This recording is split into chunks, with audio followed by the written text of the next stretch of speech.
This is Karen with newclevelandradio.net, and we are bringing you How to Super Age with Elise Marie Collins live on YouTube right now.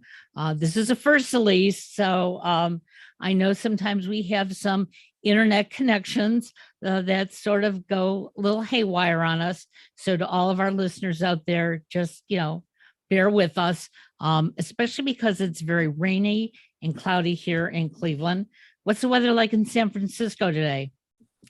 It's cloudy, but over the weekend we had what they were calling a bomb cyclone, which is 24 hours of continuous rain, and it flooded a lot of places in the Bay Area. My area wasn't so bad. It was record rainfall, but in some areas it was like 10 inches in a 24-hour period. A lot of businesses were flooded, and they had, I think they call it like some debris. It's not just water, it's mud, and it's a big mess. And I feel really heartbroken for some of the businesses because going through COVID and then having to have your business flooded is not so fun. Absolutely. And you guys just had all that smoke and everything from the fires too. So yeah, we were praying for rain. Yep. Well, you got your rain and hopefully everything can get cleaned up now. But I'm glad that you're doing okay. And for our regular viewers, you'll notice that Elise is in a different room today. So it still is her, and it is still How to Super Age. So tell us what we're going to talk about today. We're going to have a great guest. Her name is Kim McIntyre. I'm going to introduce her in a moment. It's going to be fun and joyful. So if you're watching on YouTube, stay tuned. I just want to show everyone. Let's see. Maybe it won't work today because I have blurred background. Well, sort of. It comes and goes. Okay, well, you have to look at my book. It's called Super Ager. There it is. Okay, there we go. I'm just holding it at the right angle. This is a book I wrote, and this is the inspiration for the podcast because I love to inspire people to age well. We're all aging. And when we get older, whatever that means, I always say that because we have a lot of words for aging that I don't really like, such as senior, elderly, and they're not really well defined. And maybe senior could be over 65. But the point of all this is we live our entire lives, and how we live, even as a child, affects how we age. And that's why this show takes on a lot of subjects. and I would love to inspire you. That's what I did in my book, to inspire you to age well, live longer, and really enjoy that time. Because what's the point if you can't enjoy it? What if you're not making your dreams come true? So I think we're going to learn a lot about this from our guest today, Kim McIntyre. She's already smiling, so I'm excited. If we hear any background noises, because I usually don't record in this room, and I tell everyone to be quiet, but they don't know I'm in here. Okay, so I'm going to introduce our guest. Kim McIntyre is a joyful living teacher who shows people how to laugh more, who doesn't need that, and stress less, so they can enjoy life now. Over the last 20 years, Kim has taught thousands of people how to crack themselves up and feel like happy dancing. She helps people to reclaim joy and savor the sweetness of life, even if they have been through unexpected tough times that have knocked the wind out of their sails. After discovering her joyful self during a health challenge, she has shared her mission of joy and laughter with a wide variety of groups and online through her Joyful Being Academy and her YouTube channel. So I can't wait to hear more. Is there anything I missed in your bio, Kim, or anything you want to share with our audience before we get started with the questions? No, that's perfect. That's absolutely perfect. Thank you so much. I'm just so glad to be here. And I was so glad to be invited to be on your show because I really feel like it's so important what you're doing. Yeah. So thank you. Thank you. How did you become a joyful living teacher? I mean, where does that career start? Well, like it said in my bio, I had a health challenge about 20 years ago. And you know, it was very stressful. It'd been a high stress time in my life for years up to that point as well. And just listening to the doctors and all the different things they wanted to do to my body. And it turned out to be benign, but because this growth in my mouth had been so aggressive, they wanted to treat it with surgery, and listening to how they were gonna, I was gonna lose nerve function in my face and have scars and all this stuff. And I just, since it wasn't life threatening, we just hit pause. And my husband and I went and did some research, got second, third, fourth, fifth opinions. But while I was doing all of that, I went to this mind body healing program that I found out about locally in my town. And I just really did it for support in the middle of all of this. And it was just eye-opening. There's so many wonderful things we did, like a lot of the types of stuff you talk about here on this podcast. And one of the things that we did that I absolutely fell in love with, every day we had therapeutic play. So we would just enjoy each other's company and play games without keeping score and have so much fun together. And then I completed the program, and I was like, where's my laughter today? Where's my play today? And a couple weeks later, I saw this ad to become a certified laughter leader. And I'm like, well, what is that? Had to find out more about that. So I just found out there was a training. I booked a flight. I flew across the country, and I haven't looked back, because really in the middle of all that play and that mind body program, I really felt like I came home. It was like I went, oh, this is a part of myself that I've lost touch with in the middle of all the busyness, in the middle of all the stress.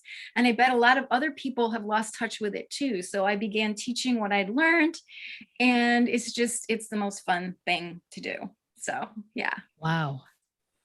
That's a great story. And I love that. It sounds to me like you really connected to your inner child, which a lot of people, it seems like that's kind of, maybe it's not a new thing, but it's an important part of healing.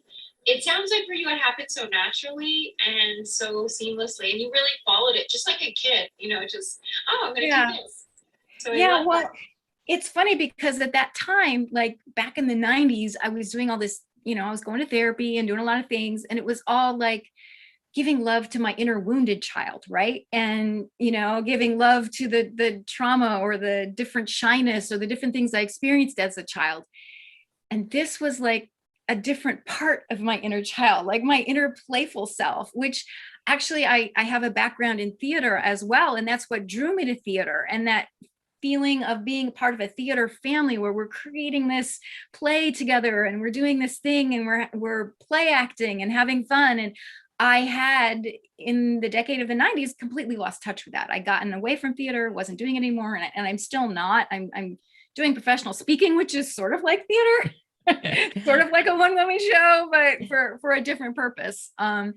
But yeah, so it is the playful child self, but it is also my playful adult self. Us adults get to be playful too, we think of playfulness as being childlike or childish, but it's really part of being a full human being. Yeah. Well, don't you think our society sort of has told us that at certain ages, and I hate this, but at certain ages, this is how you're supposed to act. And if you're not, then maybe there's something wrong with you. And, my husband and I were both 71 years old. And other than knowing that we're 71 and the aches and pains that come along with it, we don't necessarily look at ourselves as seniors. Okay.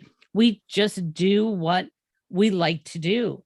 And I've had some of my friends look at me and say, like, why do you go to the comedy club as much as you do? Do you like hearing all those dirty words? And my thing is, no, I like to laugh. Okay. And it may not even be the comic I'm laughing at, but it's everybody else who's laughing that spurs it on. So I love the fact that you found this in yourself as an adult, that you could be childish when it's appropriate. Yeah. And when I speak to groups, I have to say at the beginning, and I discovered this early on, you have to give yourself permission to act and play as if you're a little kid for the next, hour or however long my talk is. if I forget to say that, it's like more coaxing to get them to loosen up. But when I say, give yourself permission to pretend you're a little kid and play like you're a little kid, they're like, I have a room full of big kids, So, so it's giving yourself permission is Sure. key. Yeah. I love that, giving yourself permission, because so many times I was on a Zoom call last night and people weren't sharing, and it wasn't about being childlike, but that's an important point, that we should give ourselves permission. Tell us about, I'm really intrigued by the difference between connecting to a wounded inner child and just being playful and having fun, because I think sometimes we get stuck on that, like these things that happen to us, whether big or small in childhood. Sometimes we can get stuck on that. How does your work differ from, like you said, some kind of therapy where we only connect to the wounded child? In the work that I do with people, I don't actually address the wounded child, because that's not the focus in the work that I do. For myself personally, when I feel that I'm having a reaction that's out of proportion to what's actually going on, there's probably something deeper from the past there. And so I used to try to figure it out, trace it back to the exact moment or the situation. And that was just so much, like I could never fix myself enough doing it like that, so I've just now, used like yoga breathing and things like that to just breathe my way through the emotion. And if there is a younger part of me, sometimes I visualize that and send them love, or, envision them wrapped in like angel wings, or playing with baby kittens, or something that's soothing for my inner child self.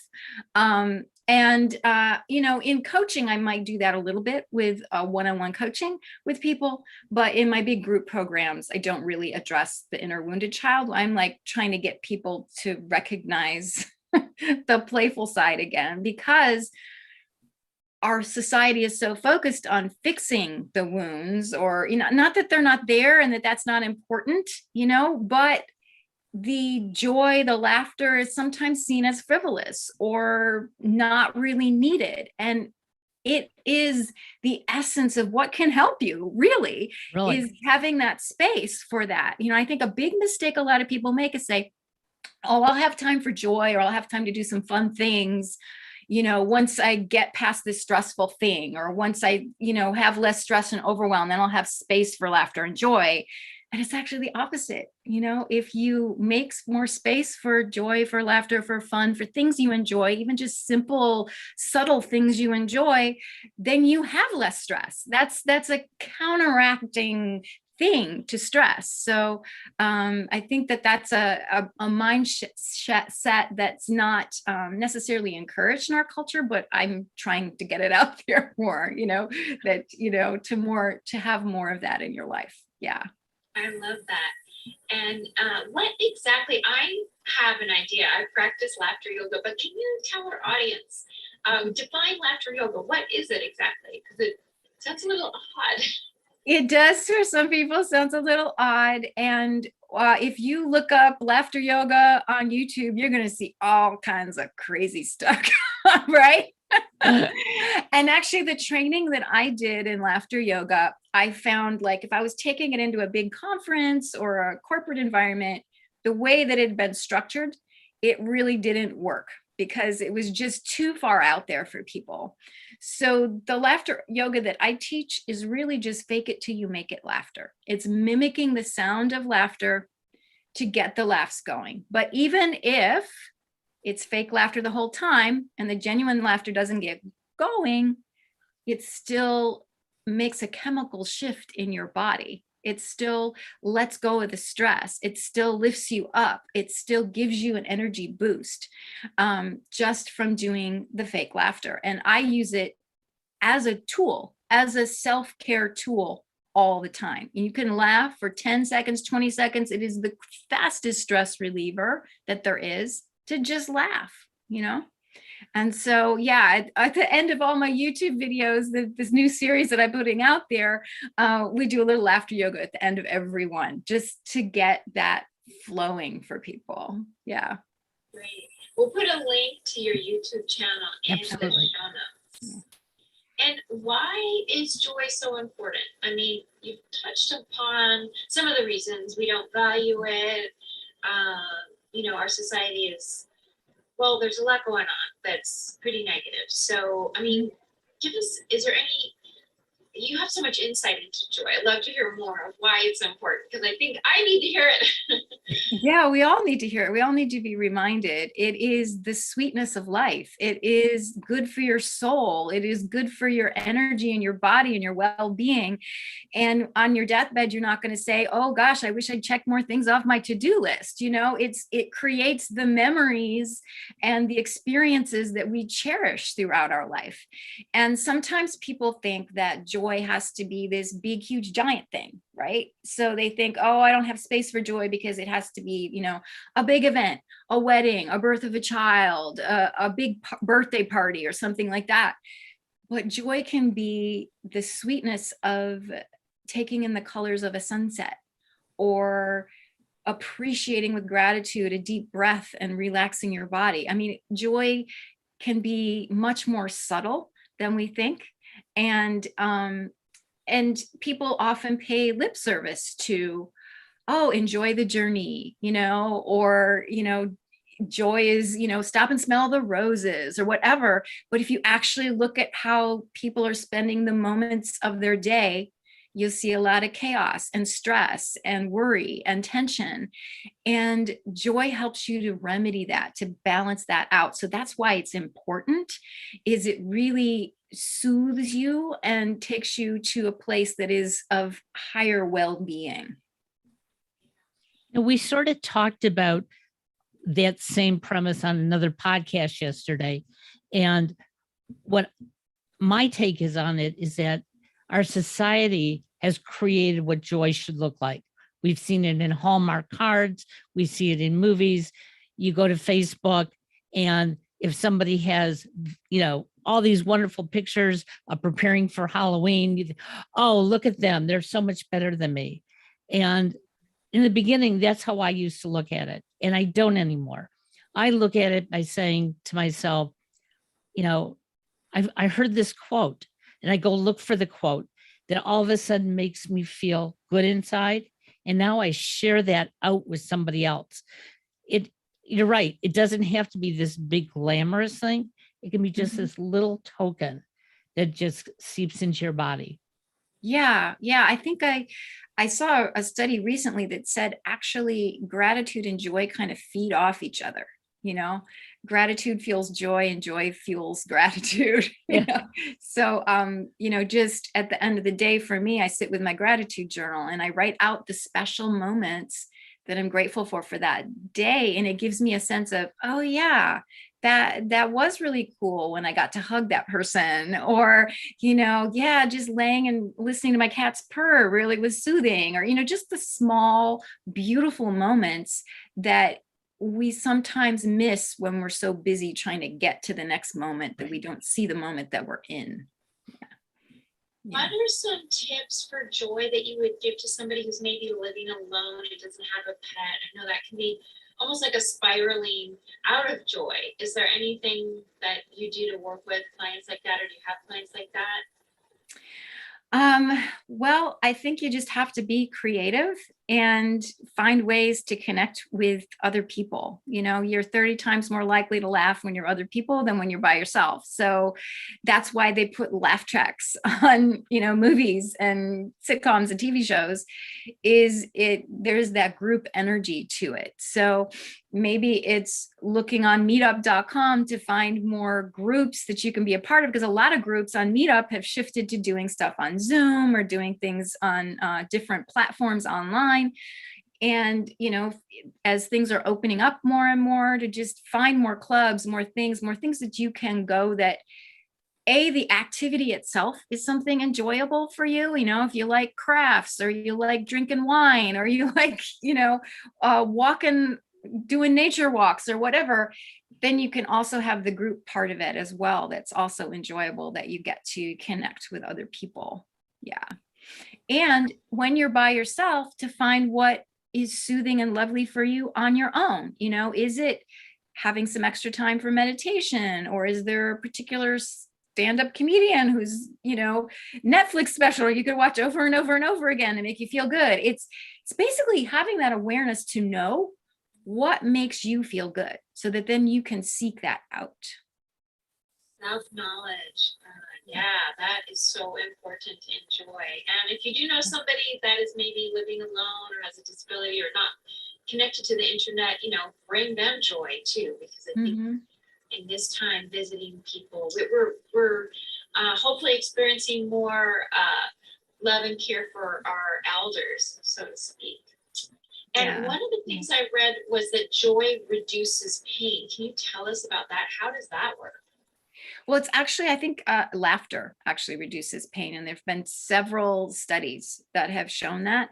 And I couldn't tell you the biochemistry of how it works or why it works. I mean, some people think that it's something of a distraction when you're laughing, it distracts you from the pain. And so even if the pain is still there, your experience of the pain is lower. But I've actually had people, okay, so I'll tell you this story. So a woman came to one of my laughter groups. I ran a laughter group here in Orlando near where I live for 6 years. And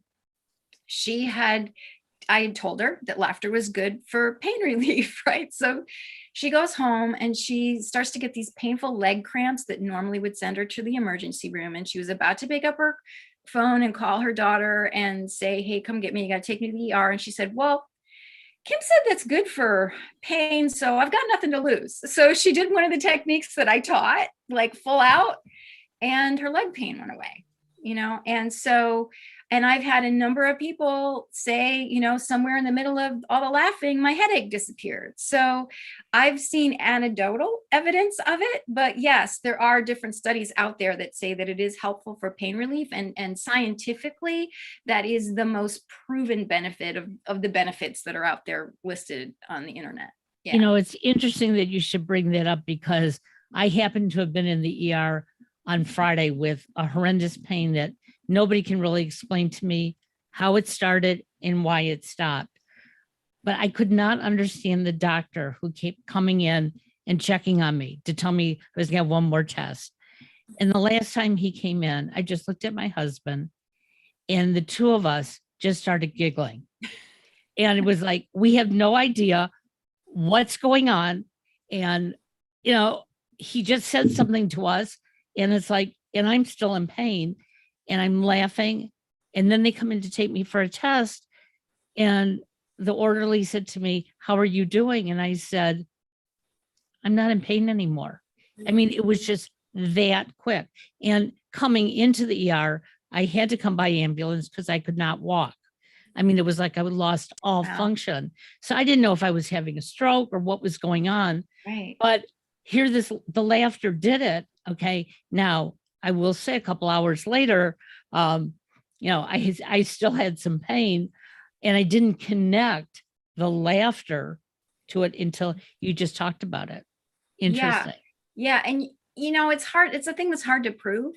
So like with the story I was telling you about the health challenge earlier, like I can't prove that the laughter healed me, but, after the initial surgery that I had, the growth stopped growing, and while we were doing all this research for other doctors, it hadn't grown, right? So we went to this specialist in California who had this treatment instead of surgery, had some shots, injections.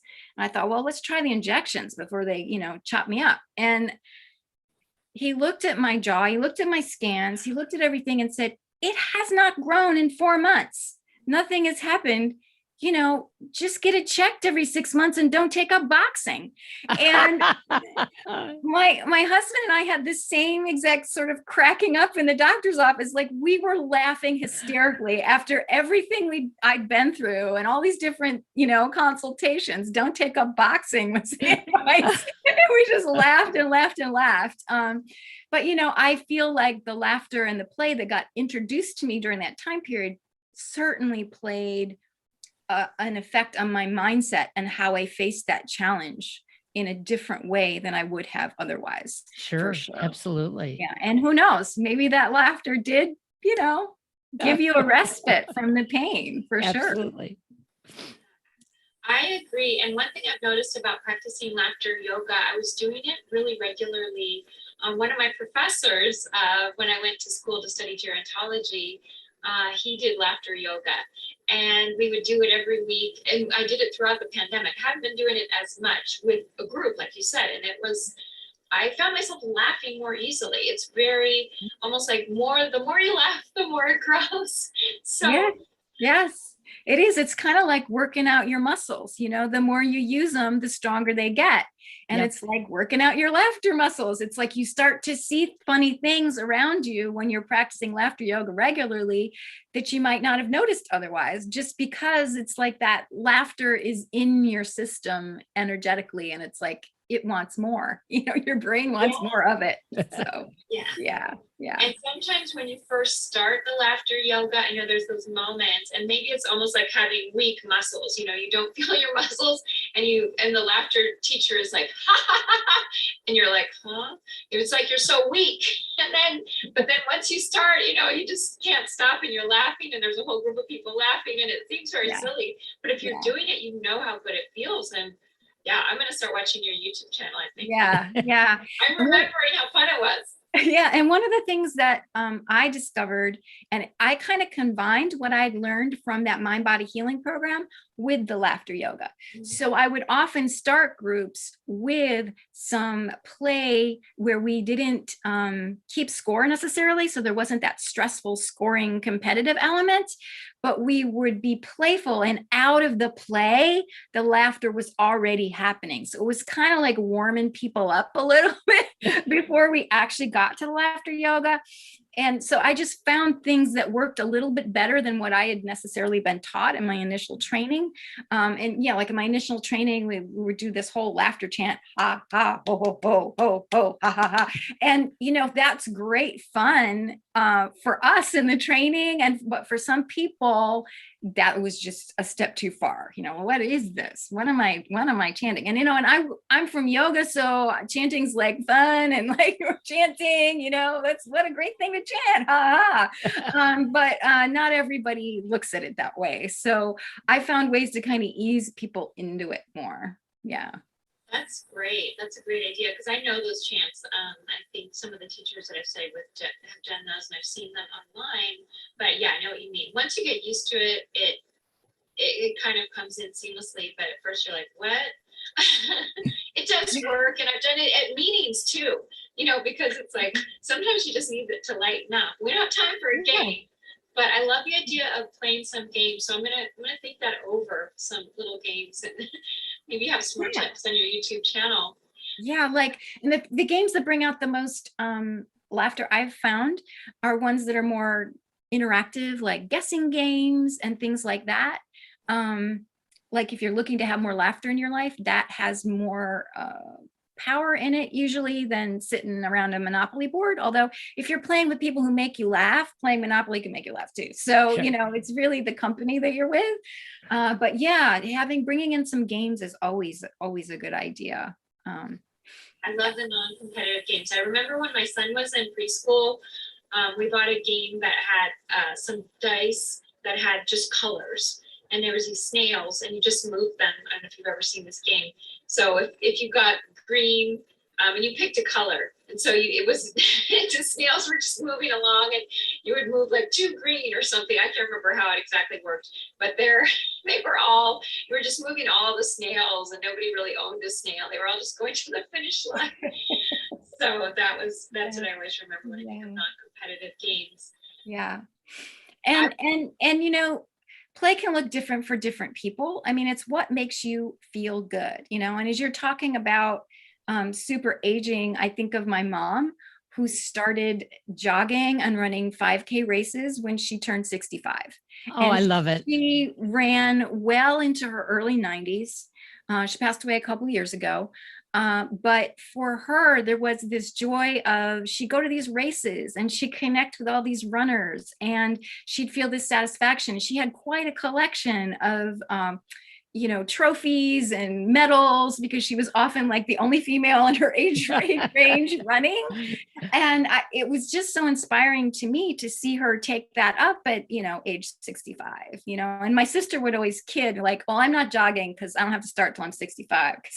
I like that. Right. I still don't think she's jogging, and she's over 65 now. Yeah. But and so it's so much a mindset of what, like if you are later in life, how do you find more things that you enjoy and bring them into your life, and I think it's so important, and it's such a mindset thing, and all the beliefs about aging that we have. It's why I think what you're doing is so powerful. I just had a little bump thing on my hand that I had to go to an orthopedic surgeon to get it checked out. And I went into the waiting room and I just noticed my own beliefs about aging popping up. Because most everybody in there was, a decade or two or three older than I am. And it was just surrounded with a sea of wheelchairs and walkers and canes and a sense that, oh my God, I could see the belief system coming in my head, because in a couple of years, I'm going to turn 60. And like, that feels like one of those big numbers, right? 60, right. But it's just a number, Exactly. and I had to come out of that and go, okay, because I noticed the thoughts of like, oh, this is happening in my body and that's happening in my body. It's because I'm getting older and they're telling me it's my genes and this and that. And I just have to go, okay, take a deep breath here and go, yeah, there may be limitations as I get a little older, or there may not be, but it's all a mindset of enjoying your life no matter what, or finding things to enjoy no matter what. It's funny when you were talking about games. My playing games with my mother was always joyful, and especially as she got older. And her two favorite games were Uno and Scrabble. And she knew the rules, but when she played with us, her rules took over, and it made it hysterical, and my brothers would be sitting there going, Mom, you know better. And she would look, it's my game. And so we loved as a family being able to play games like this. And now since she has passed, when we convince my youngest son to sit down and play Uno with us, he always says, who's the one who gets to cheat? Because it just makes it more fun. And so I think you have to go into these things with an openness, and not be so guarded. Like you said, a childlike belief. Hey, I'm just going to have fun doing this. It's not about winning or losing. It's not about being perfect. It's about having fun. Mm-hmm. And those are the best memories that I really have when I'm feeling down and saying, I miss her.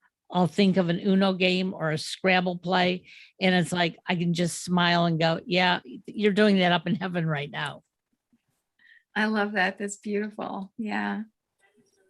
Yeah. Are there any other ways that you know of, or stories? I love the story of your mom, because I do have stories like that in Super Ager of athletes and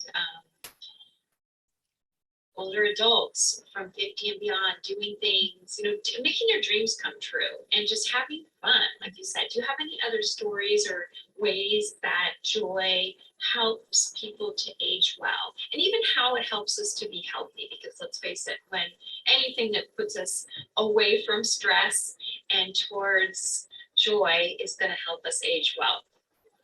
Well, you just said my answer right there. I took it out of your mouth. Okay. You took it out of my mouth. Yeah, it's really that sense of,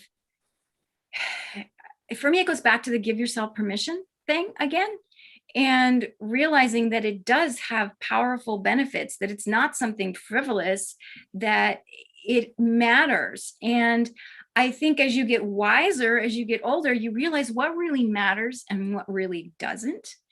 And I think that enjoying other people's company, enjoying everyday moments, it becomes more and more important if you allow it in. I feel like there's two paths to aging. Like you can go, I'm going to have more joy, I'm going to cherish every moment more, or you can go I'm deteriorating and life is sad route. And I think if you're going the sad route, then maybe finding just a little baby teeny tiny thing that you can do, rather than going for, I can't go running, that's too much. Okay, well, can you sit on a park bench and look at a tree. You know, I mean, you just look for the like small thing. that you can Absolutely. do.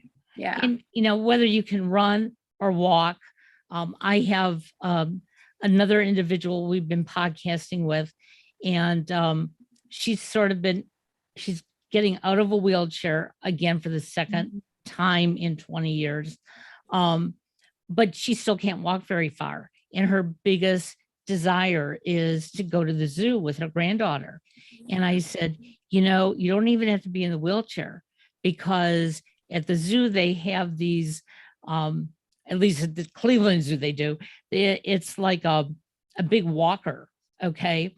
And somebody can push you in it, and she could hold the baby, and they could go to the zoo.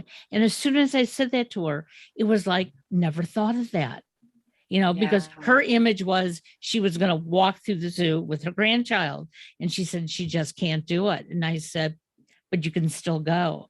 And so sometimes we have to remind ourselves there are other ways that we can get to the places that we want to get to. And sometimes we're going to need a little bit of help, and that's okay. Yeah. Yeah. You remind me of my mother-in-law. We went on a huge family vacation with my whole husband's family, and the property was huge, and it wasn't something that she could walk that far to get from her room to breakfast or whatever. And so we got her one of the little scooter things. And at first she was like nervous about, riding a little scooter. And then after a while, she's like, here I go. I'm driving through the casino.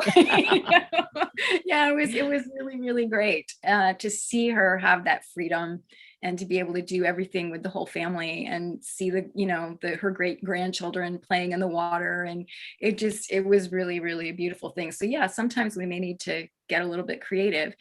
And if you're having a health challenge, that can be depressing. It can be challenging. So if joy feels a step too far, what's a small step you can take towards soothing yourself or comforting yourself or doing something that just feels a little bit more pleasant, a cup of hot cocoa or tea or something, that's, a soft blanket, something that is just shifting your mind in a different direction. And that's one thing that I coach people with a lot, and I talk about a lot, is asking yourself higher quality questions to get your mind to shift. It's like a trick, and because if you ask yourself, hey, what is wrong with me? Why can't my body do what it used to do anymore?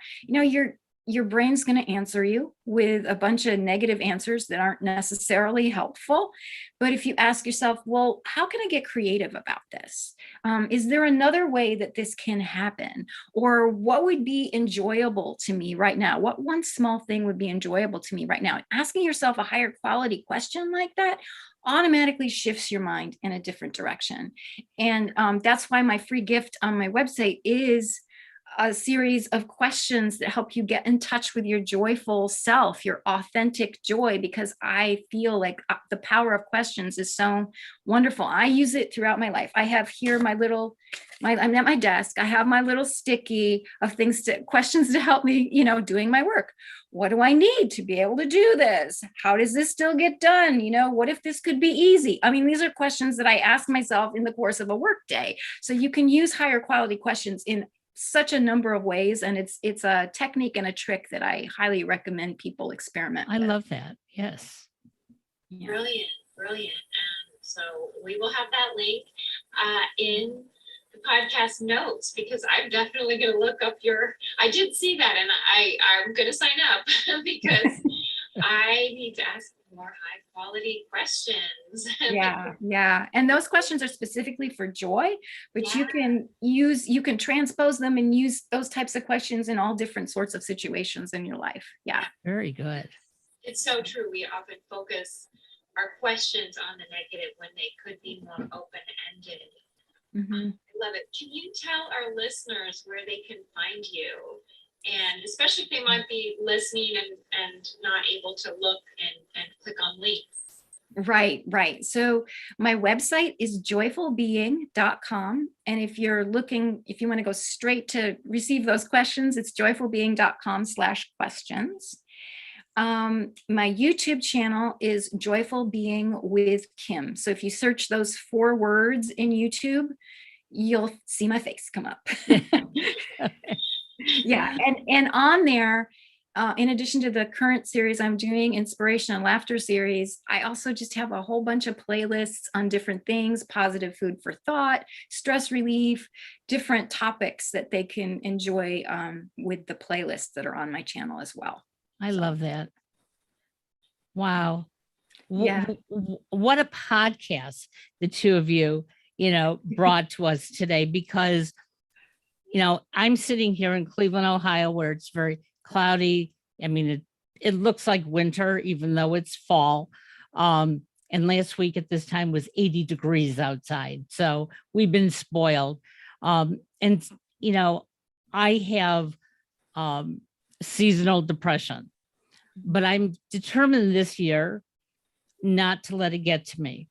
And I'm not going to say it won't, but I'm going to do everything in my power not to let it get to me, because in years past, it just drains me. I just, it's like March can't get here fast enough.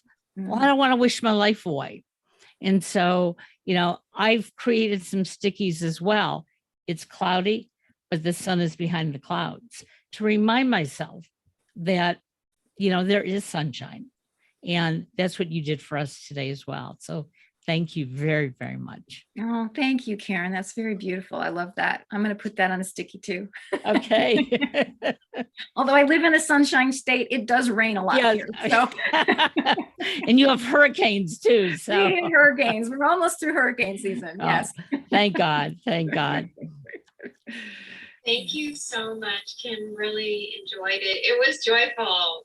Yes. Good. Absolutely. Yeah, thank you so much for having me. And I will definitely be tuning into your podcast as well, because I need that additional input for my mindset around aging as I'm, getting older. So yeah, it's important. It's important to have that support.